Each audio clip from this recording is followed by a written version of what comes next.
चलिए अब हम आपको खगोलीय दूरबीन के बारे में बताने जा रहे हैं। खगोलीय दूरबीन होता क्या है, ठीक है। तो आप किसी डेरिवेशन को करने से पहले वो इंस्ट्रूमेंट है क्या, वो इंस्ट्रूमेंट किसके लिए वर्क करता है, किस सिद्धांत पे वर्क करता है, ये फिजिक्स में सोचना पड़ेगा यार। आप करते क्या है कि आप किसी भी डेरिवेशन को डायरेक्ट बनाना प्रारंभ कर देते हैं। आप ये जानते नहीं है कि वो मशीन है तो है क्या, ये किस सिद्धांत पे कार्य करता है, इसका कार्य क्या है। तो आइए हम आपको बताते हैं कि खगोलीय दूरबीन क्या है। तो खगोलीय दूरबीन का जो इस्तेमाल है, खगोलीय दूरबीन का इस्तेमाल दूर स्थित वस्तु को देखने के लिए किया जाता है। दूर स्थित वस्तु को देखने के लिए किया जाता है। इसका मैटर है कि यहाँ इस इंस्ट्रूमेंट का उपयोग जो है दूरी के लिए किया जाता है। जैसे सूक्ष्मदर्शी माइक्रोस्कोप आप देखे होंगे, तो माइक्रोस्कोप का उपयोग दूरी के लिए नहीं किया जाता है। माइक्रोस्कोप का उपयोग छोटी वस्तु को बड़ा देखने के लिए किया जाता है। इसका मतलब है कि वहां पर मैटर हाइट का है और यहाँ मैटर डिस्टेंस का है। तो सूक्ष्मदर्शी और टेलीस्कोप में डिफरेंसेस है कि टेलीस्कोप में मैटर दूरी की होती है, जबकि माइक्रोस्कोप में मैटर जो होता है वो हाइट का होता है। तो चलिए हम आपको बताते हैं, जैसा मैंने अभी आपको बताया कि खगोलीय दूरबीन का जो इस्तेमाल है दूर स्थित वस्तु को देखने के लिए किया जाता है। कैसे, ये किस सिद्धांत पर कार्य करता है। इसमें दो उत्तल लेंस होते हैं। जो लेंस वस्तु के नजदीक होते हैं उस लेंस को अधिदृश्यक लेंस कहा जाता है, और जो लेंस नेत्रिका के माने नेत्र के नजदीक होते हैं हम उसे इंग्लिश में आई लेंस और हिंदी में नेत्रिका लेंस कहते हैं, ठीक है। यहाँ देखिए, जब कोई वस्तु, अब यहाँ मैटर ये रखता है कि यहाँ प्रकाश आएगा कहाँ से। तो भैया जो खगोलीय दूरबीन है, दूरबीन का अर्थ एक ही चीज होता है, दूर स्थित वस्तु को देखने के लिए। दूर स्थित वस्तु का मतलब वस्तु फिक्स नहीं है कि कहां पर है, इसीलिए प्रकाश के किरण को यहाँ इन्फिनिटी से लाया गया है। देखिए फिगर को आप रटिए मत, सोचिए कि फिगर में ऐसा क्यों किया गया है। फिगर में प्रकाश को अनंत से ही क्यों लाया गया है। तो इसका कारण है कि खगोलीय दूरबीन का जो इस्तेमाल है अनंत पर रखी वस्तु को देखने के लिए किया जाता है, दूर स्थित वस्तु को देखने के लिए किया जाता है, और उसमें दूरी जो है बहुत बहुत अधिक होती है। इसीलिए यहाँ पे प्रकाश की किरण देखो अनंत से है। देखिए जब कोई अनंत से प्रकाश की किरण दूर से होकर गुजरती है तो वो विचलित नहीं होता, क्योंकि लेंस का एक नियम था। लेंस में जो नियम है प्रतिबिंब बनाने के लिए कि जब कोई प्रकाश की किरण लेंस के दूर से होकर क्रॉस करती है तो वह जो है विचलित नहीं होती है। और दूसरी प्रकार की किरण देखो फोकस से होते हुए गुजरी है जो मुखगज के समांतर होगी, और यहाँ दोनों कटी है जहां से इस पर मुखगज पर लंब ड्रॉ किया गया है, ठीक है। और उसके बाद वही जो आपका इस पहले लेंस का जो प्रतिबिंब है दूसरे लेंस के लिए वो बिंब का काम कर जाएगा, और वहां से दो प्रकाश की किरण, एक प्रकाश की किरण फिर दूसरे माने नेत्रिका लेंस से यहाँ गुजरी है ऑप्टिकल सेंटर से, तो कोई विचलन नहीं हुआ। दूसरा समानांतर पड़ी है लेंस पर जो यहाँ पर देखिए फोकस से होकर गुजरी है, और यहीं पर कहीं पर आपका क्या है, नेत्र है। जो वस्तु जो एंगल बनाती है वो अल्फा है और यहाँ एंगल बीटा। सबसे पहला बात ये होगा कि सर ये एंगल का यहाँ पर कौन सा कंसेप्ट आ गया। भाई खुद सोचो, आप दर्शन कोण, आप अगर नीचे ऐसे करके हाथ करके देखे हुए हैं तो देखिए दर्शन अगर कोण कम है तो मुझे ये कम हाइट दिखाई दे रहा है, लेकिन जैसे ही थोड़ा सा सर को ऊपर करेंगे, ठीक है, तो जैसे ही देखो कोण बढ़ा तो वो हाइट मुझे ज्यादा दिखाई देने लगा है। और अगर ऊपर करेंगे ऐसे दर्शन कोण और बढ़ाएंगे तो हाइट और भी क्या होगा, बढ़ जाएगा। इसका मतलब है कि हाइट का निर्धारण जो है कौन करता है, माने ऊंचाई का निर्धारण जो है कौन करता है। इसी कारण से इसको, इस कोण को हम दर्शन कोण कहते हैं, ठीक है। चलिए आवर्धन क्षमता का एक फॉर्मूला होता है नेत्रिका का दर्शक कोण बटा वस्तु का दर्शक कोण। तो यहाँ नेत्रिका का जो दर्शक कोण है मैंने इसको बीटा माना और यहाँ इसके लिए अल्फा माना। एक चीज मैंने आपको पहले भी कहा था कि जब किसी इंस्ट्रूमेंट की बात होगी, जब कोई यंत्र की बात होगी तो आप हमेशा ध्यान देना कि उसकी स्थिति में कोण बहुत बहुत छोटा होता है। तो यहाँ देख लीजिए अल्फा तथा बीटा बहुत बहुत छोटा। अब अल्फा और बीटा अगर छोटा हो तो क्या होता है, इसके प्रीवियस बहुत सारी वीडियो में मैंने कहा है कि tan अल्फा कोई भी ऑपरेटर कोई भी फंक्शन जो होता है अगर कोण छोटा होता है उस स्थिति में वहां से ऑपरेटर उसको छोड़ करके भाग जाता है। तो tan अल्फा में ऑपरेटर कौन है tan, छोड़कर भाग गया, क्या बचेगा अल्फा। तो उसी प्रकार से tan बीटा यहाँ किसके बराबर हो जाता है बीटा के। तो देखो मैग्नीफाइंग पावर बराबर क्या होगा अल्फा के बीटा की जगह पर tan बीटा और अल्फा की जगह पे tan अल्फा। मैग्नीफाइंग पावर बराबर tan बीटा। अब देखो tan बीटा बराबर होता क्या है लंब बटा आधार। तो बीटा के अनुसार से लंब कौन है ये है, आधार कौन है ये है जो यहाँ लिख दिए हैं। फिर आप देख लीजिए tan अल्फा के अनुसार से लंब देखिए ये आधार ये जो यहाँ लिख दिया गया है। o डैश a दोनों के लिए हाइट सेम था, कैंसिल हो गया। सो मैग्नीफाइंग पावर बराबर क्या बच गया है o डैश p, क्योंकि ये नीचे ऊपर जाएगा और ये आपका नीचे आ जाएगा। अब आप देख लीजिए o डैश p के बीच की दूरी क्या है f है। माने इसका मतलब है कि ये जो फोकस है ऑब्जेक्टिव लेंस का माने अभिदृश्यक लेंस का फोकस दूरी है। तो ये दूरी आपका लिखा गया f। o डैश से q ये जो दूरी है वो नेत्रिका लेंस की फोकस दूरी है, माने आई लेंस की फोकल लेंथ है f। दैट मींस यहाँ पे जो मैग्नीफाइंग पावर आया है वो मैग्नीफाइंग पावर होता है f बटा f। ये बहुत ही इंपॉर्टेंट डेरिवेशन में से एक है। यहाँ एक चीज और पूछी जाती है खगोलीय दूरबीन के केस में कि नली की लंबाई कितनी होगी। नली की लंबाई का मतलब कि दो जो उत्तल लेंस है उसके बीच की दूरी क्या होगी। तो दोनों उत्तल लेंस के बीच की दूरी अगर आपको कैलकुलेट करना है तो देखो PO dash plus O dash Q दोनों को मैंने यहाँ पर ऐड कर दिया है। जब ऐड करोगे तो L बराबर कितना होगा FO प्लस FB। इन सारी बातों से क्या स्पष्ट होता है, इन सारी बातों से एक ही चीज स्पष्ट होता है कि किसी खगोलीय दूरबीन की जो आवर्धन क्षमता होती है वो आवर्धन क्षमता अभिदृश्यक लेंस के फोकस दूरी पे डिपेंड करता है, नेत्रिका लेंस के फोकस दूरी पे डिपेंड करता है। अगर अभिदृश्यक लेंस के फोकस दूरी को बढ़ाई जाएगी तो इसकी आवर्धन क्षमता बढ़ जाएगी और अगर अभिदृश्यक लेंस के फोकस दूरी को घटाई जाएगी तो घट जाएगी, क्योंकि दोनों के दोनों समानुपाती है। ठीक आप देख सकते हो नेत्रिका लेंस के लिए तो नेत्रिका लेंस की जो फोकस दूरी है वो अगर बढ़ाई गई तो आवर्धन क्षमता घट जाएगी और अगर घटाई गई तो बढ़ जाएगी, क्योंकि एक दूसरे के व्युत्क्रमानुपाती है। अगर मैटर नली की लंबाई की भी है तो नली की लंबाई भी देख सकते हैं आप कि दोनों के फोकस दूरी पे डिपेंड किया है। दैट मींस अभिदृश्यक लेंस और नेत्रिका लेंस के फोकस दूरी के योग के क्या होता है बराबर होता है। अगर आपको ये दोनों के दोनों वैल्यू अगर बढ़ाई जाए, जैसे आप अगर वहां से ऑब्जेक्टिव लेंस के फोकल लेंथ को बढ़ाइए या फिर आई लेंस के फोकल लेंथ को बढ़ाइए तो सभी स्थिति में जो है इस पूरी नली की लंबाई आपको बढ़ेगी और अगर घटाओगे तो क्या होगा घटेगी। ठीक है।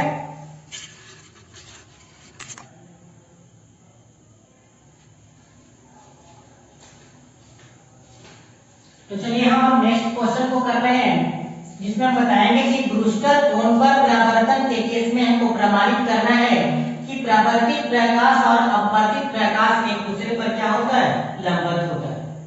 तो इस प्रश्न को प्रमाणित करने से पहले हम एक प्रश्न का यहाँ पे जिक्र करेंगे। सबसे पहले कि ब्रूस्टर कोण होता क्या है। इस कोण को ध्रुवण कोण भी कहते हैं, ब्रूस्टर कोण कहते हैं। फिर ब्रूस्टर कोण होता क्या है। तो ब्रूस्टर कोण का परिभाषा है कि जब कोई अध्रुवित प्रकाश कांच पानी या अन्य पदार्थ पर पड़ता है, कांच पानी या अन्य पदार्थ पर पड़ता है तो एक विशेष कोण पर वह समतल ध्रुवित हो जाता है। जिस विशेष कोण पर वह समतल ध्रुवित होता है उस प्रकाश को हम क्या कहते हैं ध्रुवण कोण कहते हैं। उस कोण को हम क्या कहते हैं ध्रुवण कोण कहते हैं या ब्रूस्टर कोण कहते हैं। इसको थीटा पी से सूचित किया जाता है। थीटा पी बराबर एक वैल्यू होता है, थीटा पी बराबर होता है tan इनवर्स वर्ग बटा tan इनवर्स न्यू ध्रुवण कोण बराबर। तो किसी भी पदार्थ का जो ध्रुवण कोण है ब्रूस्टर एंगल है उस पदार्थ के केवल अपवर्तनांक पे निर्भर करता है कि उस पदार्थ का अपवर्तनांक कितना है, उसके अनुसार से उस पदार्थ का ध्रुवण कोण तय होता है। अब आप सोच रहे होंगे कि सर ध्रुवण कोण बता दिए हैं आप या ब्रूस्टर कोण बता दिए हैं आप। इसके परिभाषा में आपने एक चीज कहा था कि जब कोई अध्रुवित प्रकाश, तो सबसे पहले आप बताइए कि अध्रुवित प्रकाश होता क्या है। सिंपल सी चीज है कि देखो अगर हम ये सोचे कि ये कोई प्रकाश जारी है तो प्रकाश में बहुत सारे कण होते हैं। अगर और ये प्रकाश का आपका गमन है प्रकाश के कण का कंपन, और ये कण कंपित होते रहता है। अगर प्रकाश के कणों का कंपन प्रकाश के गमन के लंबवत हो तो हम उस प्रकाश को क्या कहते हैं? अधोर्वित प्रकाश कहते हैं। अन्यथा आप समझ गए होंगे कि अधोर्वित प्रकाश किसको कहते हैं।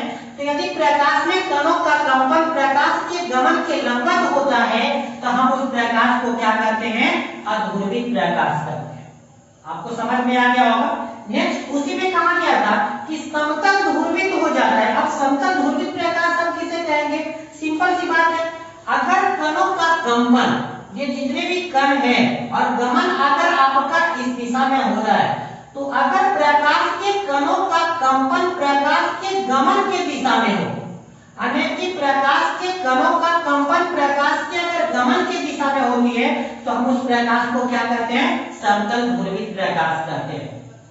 अब आपको ब्रूस्टर कोण की परिभाषा में कोई डाउट नहीं रहा होगा। सिंपल सी बात है, समझ लीजिए आप कि जब कोई अध्रुवित प्रकाश कांच, पानी या अन्य पदार्थ पर पड़ती है तो एक विशेष कोण पर वह समतल ध्रुवित हो जाती है। इस कोण को हम ध्रुवण कोण कहते हैं या ब्रूस्टर एंगल कहते हैं। इसको थीटा पी से सूचित किया जाता है। अक्सर 2 नंबर के प्रश्न में ये प्रश्न पूछे जाते हैं। ठीक है, कि ब्रूस्टर कोण क्या है? तो यहाँ तक आप लिख देना है थीटा पी बराबर tan इनवर्स 1/μ। लेकिन आज का मेरा टॉपिक क्या है कि इसी ब्रूस्टर कोण पर हमको प्रवर्तन के केस में साबित करना है कि यहाँ जो प्रवर्तित प्रकाश है और यहाँ जो अपवर्तित प्रकाश है, ये दोनों के दोनों एक दूसरे पर क्या होता है? लंबवत होता है।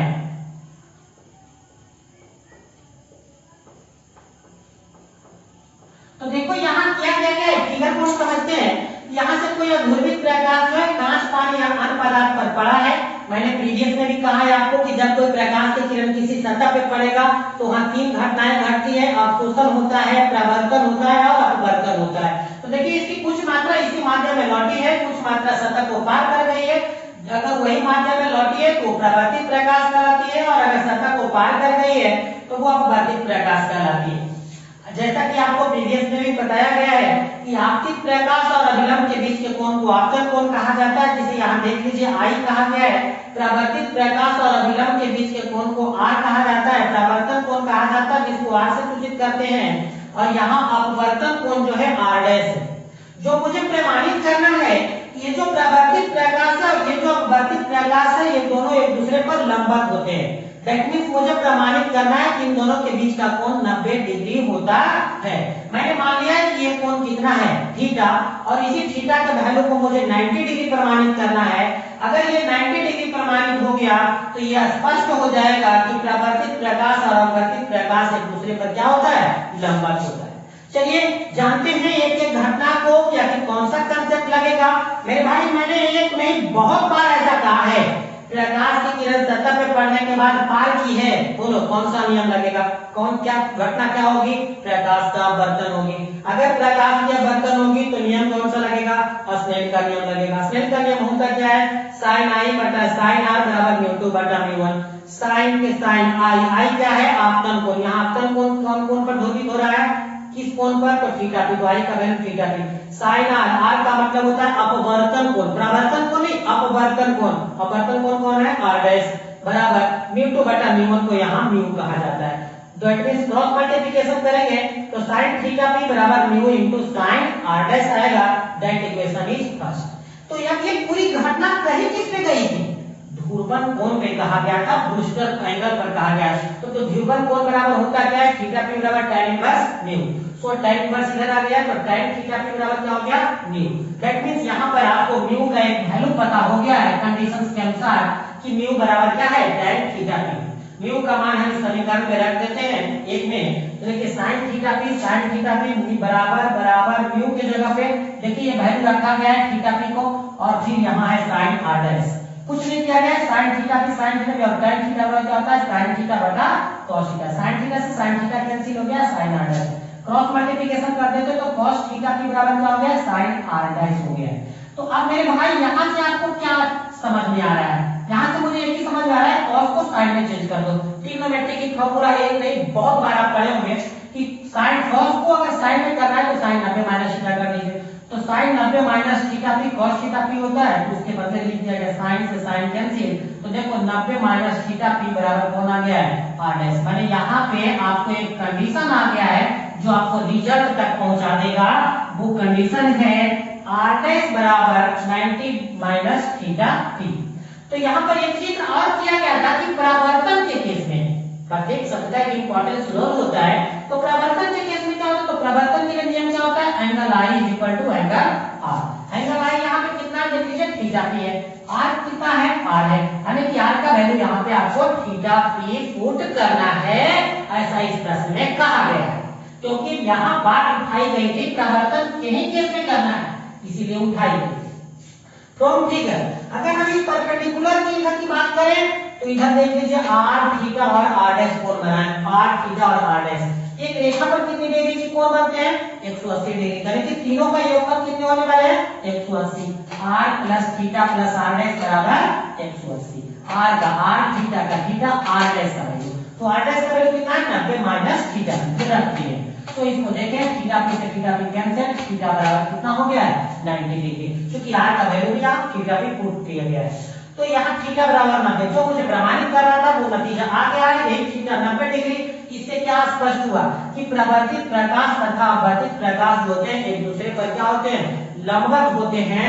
ये आपके लिए सबसे बोर्ड मॉडल क्वेश्चन बन रहा है। अगर वेव ऑप्टिक्स से क्वेश्चन पूछी गई इस बार तो वो क्वेश्चन होगी आपका रूस्टर कोण पर परावर्तन के केस में प्रमाणित करें कि परावर्तित प्रकाश तथा अपवर्तित प्रकाश एक दूसरे पर क्या होता है, लंबवत होता। चलिए हम नेक्स्ट करते हैं। एक क्वेश्चन है प्रकाश वैद्युत उत्सर्जन प्रभाव क्या है। प्रकाश वैद्युत उत्सर्जन प्रभाव क्या है। प्रकाश वैद्युत उत्सर्जन के लिए आइंस्टीन के समीकरण का व्याख्या करें। तो चलिए हम आपको बताते हैं कि प्रकाश वैद्युत उत्सर्जन प्रभाव है क्या। जैसा कि इस क्वेश्चन का जो आंसर है वो पीडीएफ में आपको दे दिया गया है, वहां से आपको नोट कर लेना है। ये प्रश्न थ्योरेटिकल है, तो आइए हम आपको समझाते हैं कि आप इसे कैसे याद रखोगे। सबसे पहले आपको यह जानना होगा कि प्रकाश जो है फोटॉन से बना होता है। प्रकाश जो है फोटॉन से बने होते हैं। जैसा कि मैंने इसके प्रीवियस में कहा था कि प्रकाश में छोटे छोटे कण होते हैं और वो जो छोटे छोटे कण होते हैं वो फोटॉन होते हैं। Photon is just like two electrons, it's an energy. इसमें एनर्जी होता है, it's energy is h into mu। तो ये फोटॉन्स होते हैं। जब ये प्रकाश जो है कोई धातु के सतह पे पड़ता है, कोई मेटल्स का आपका ले लीजिए सतह, जब कोई प्रकाश की किरण इस धातु के सतह पे पड़ता है तो धातु में क्या होते हैं, मुक्त इलेक्ट्रॉन्स होते हैं। आपको पता होगा धातु में मुक्त इलेक्ट्रॉन्स होते हैं। तो ये मुक्त इलेक्ट्रॉन्स पहले से ही क्या चाहते हैं, जब प्रकाश नहीं पड़ी है इस सतह पर तो मुक्त इलेक्ट्रॉन्स ये चाहता है कि हम धातु के सतह को छोड़कर के क्या करें, निकल जाए। लेकिन वो निकल नहीं पाता है, क्यों? क्योंकि सतह का ऊर्जा ज्यादा होता है जबकि इलेक्ट्रॉन्स का ऊर्जा कम होता है। वो इलेक्ट्रॉन्स एक प्रतीक्षा में रहता है कि मेरा एनर्जी सतह की एनर्जी से कम ज्यादा हो जाए और हम उस सतह को छोड़कर क्या हो जाए, निकल जाए।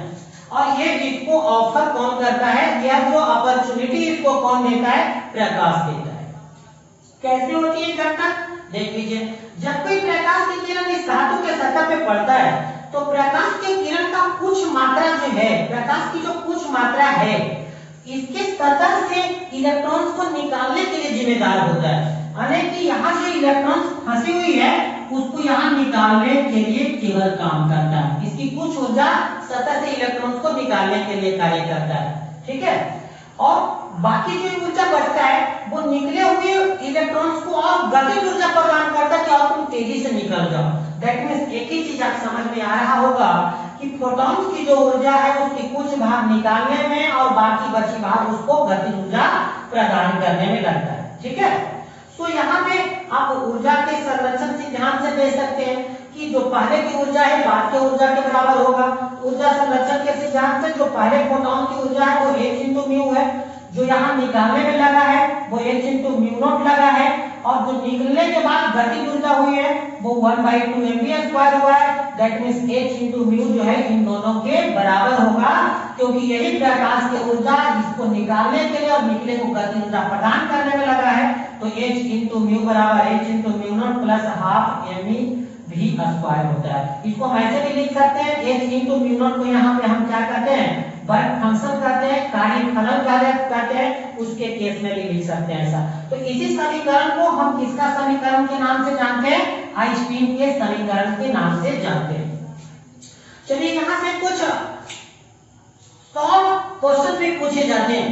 वो सॉल्व क्वेश्चन क्या होते हैं कि आप बताइए देहली माने वर्क फंक्शन क्या है, कार्यफलन क्या है। तो भैया किसी धातु के सतह निकालने के लिए कम से कम जो ऊर्जा होती है वो आपका वर्क फंक्शन कहलाती है। और भिन्न भिन्न धातु के लिए वर्क फंक्शन का मान भिन्न भिन्न होता है, चाहे अगर वो कॉपर हो आपका Fe हो, एल्युमिनियम हो, तो जितने भी धातु हैं उसके लिए वर्क फंक्शन का मान भिन्न भिन्न होता है, ठीक है। इसीलिए याद रखिएगा कि work function is different from different metal, ठीक है। और बाकी इसकी एनर्जी जो निकालने में लगता है 1/2 mv² होता है। तो यहाँ पे वर्क फंक्शन कोई पूछेगा कार्यफलन क्या होता है तो आप इसको बता देना है। अब कोई ये भी पूछ सकता है कि देहली आवृत्ति क्या है, तो वह न्यूनतम आवृत्ति जो किसी धातु के सतह से एक इलेक्ट्रॉन को निकालने के लिए जिम्मेदार होता है वो आपका देहली आवृत्ति कहलाता है, ठीक है। तो यहाँ से वो भी आप कह सकते हैं। देहली तरंग दैर्घ्य क्या है, देहली तरंग दैर्घ्य को उसी तरह से बता सकते हैं। इस समीकरण को हम इस रूप में भी लिख सकते हैं, देखो h इंटू म्यू बराबर h इंटू क्या है आपका mu naught plus half m v square. मेरे भाई एक फॉर्मूला होता है, म्यू नॉट बराबर होता है c बाई लैम्डा नॉट। यानी कि आपको अगर देहली आवृत्ति निकालनी है तो c बटा लैम्डा नॉट कर दोगे आ जाएगा, या फिर आवृत्ति निकालने को आवृत्ति बराबर तो फॉर्मूला ही होता था c बाई क्या लैम्डा। सो इस पूरी इक्वेशन को ऐसा लिख सकते हो, h म्यू के जगह पर लिख देते हैं c बाई लैम्डा बराबर h इंटू म्यू नॉट के जगह पे क्या लिख सकते हैं c by lambda naught plus half m v square. यही है प्रकाश विद्युत उत्सर्जन के लिए आइंस्टीन का प्रभाव। अब सबसे पहले बात होती है कि धातु के सतह से इलेक्ट्रॉन्स का निकलना और किन बातों पे डिपेंड करता है। तो आप सिर्फ 1 सेकंड में जितनी प्रकाश की किरणें उस सतह पे, जैसे आप देखते हो कि सुबह के समय में धूप उतनी तेज नहीं होती है। इसका कारण क्या है, क्योंकि सुबह के समय में प्रति सेकंड में जो फोटॉन की संख्या गिरती है वो कम गिरती है, जबकि 12 बजे के समय में प्रति सेकंड में जो फोटॉन की संख्या गिरती है वो ज्यादा गिरती है। यही कारण 12 बजे के समय में मुझे धूप जो है गर्म लगता है, जबकि सुबह में गर्म नहीं लगता है। ये भी आपको साइंस का एक क्वेश्चन बना है, आप हमेशा याद रखिएगा कि मैंने 12 बजे के समय में ज्यादा गर्मी का लगना, सुबह गर्मी का नहीं लगना, शाम को गर्मी का नहीं लगना, वो प्रति सेकंड में आपकी फोटॉन्स के संख्या पे डिपेंड करती है, ठीक है। तो यहाँ पर आप इसको ऐसा कर सकते हो। उसके बाद देखिएगा ये समीकरण जो है आपका प्रकाश के वैद्युत उत्सर्जन प्रभाव के लिए जो आइंस्टीन का समीकरण है ये पूछी जाती है आपको बार-बार। उसमें आपको क्या करना है, इस प्रश्न का आंसर आपको देख लेना है, पीडीएफ में आपको करके दिया हुआ है। उसके बाद आपको यहाँ से कुछ उसमें ऐड कर लेना है। अगर आप उसको ज्यादा बेहतर आप उसका आंसर लिखना चाहते हो तो आपको इस प्रश्न का अच्छे तरह से जवाब देना है, ठीक है। उसमें सारी एक-एक बातें लिखी गई है कि आपको क्या-क्या लिखना है, क्या नहीं लिखना है। मूल क्लास में ये बहुत फैक्टर बनता है, बहुत इसके होते हैं कि इसमें निर्गत और इसके बीच में ग्राफ खींचिए, ग्राफ क्या होगा। लेकिन आप इसको सिर्फ ये जो क्लास चल रही है वो क्लास में मेरा मूल विषय यही है कि आप कैसे करेंगे आईएससी पास। कोविड-19 के कारण जो हमारी क्लास नहीं चल रही है, इस क्लास नहीं चल रही है और हम उससे देखते हुए हम आपको ये बताना चाह रहे हैं कि आप कैसे करेंगे, आप इसको अच्छे तरह से आप ऑपरेट कर सकते हैं मार्क्स, ठीक है। तो आप इस बात का ध्यान रखिए। आप इस क्लास में ज्यादा कुछ नहीं सीख सकते हैं, आप उतना ही सीख सकते हैं जिससे आप आईएससी में आप टॉप कर सकते हैं। ऐसा नहीं है कि मेडिकल इंजीनियरिंग में आप अच्छे मार्क्स ला सकते हैं। तो इस बात का आपको ख्याल होना चाहिए कि आपको किसी प्रश्न का कितना में आंसर लिखना है। ऐसा नहीं जैसे मूल क्लास में होते, अगर आपको पूरा क्लास में होते तो इसी प्रश्न का जो है 5 पेज 6 पेज आपका आंसर जाता, 6 पेज आंसर आप नहीं लिख सकते, क्योंकि आपको क्वेश्चन एग्जाम में जो टाइम होती है वो लिमिट होती है। एग्जाम सिर्फ जो प्रश्न पूछता है उसके जवाब देने होते हैं, न कि उसके बारे में जितना जानते हैं आप उस सभी चीज लिखने होते हैं। तो मेरी बातें आपको समझ में आ रही होगी। आज आपको लाइट के बहुत सारे मैंने प्रश्न किए हैं, लाइट के 2 3 4 क्वेश्चन और बच गए हैं। इसके बाद मैं आपको इलेक्ट्रोस्टैटिक का एक एक क्वेश्चन करूंगा, ठीक है। दैट मींस कल आपको लाइट में समाप्त करूंगा और परसों से आपको इलेक्ट्रोस्टैटिक का तैयारी स्टार्ट करा देंगे।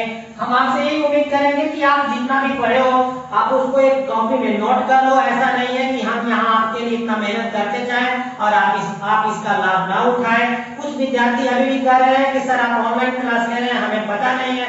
भैया आपको मैं बता दूं कि मैं इसके प्रीवियस में भी ये बात सभी विद्यार्थियों को कहा था जिनका मुझे नंबर था, जिनकी मुझे व्हाट्सएप ग्रुप में थी।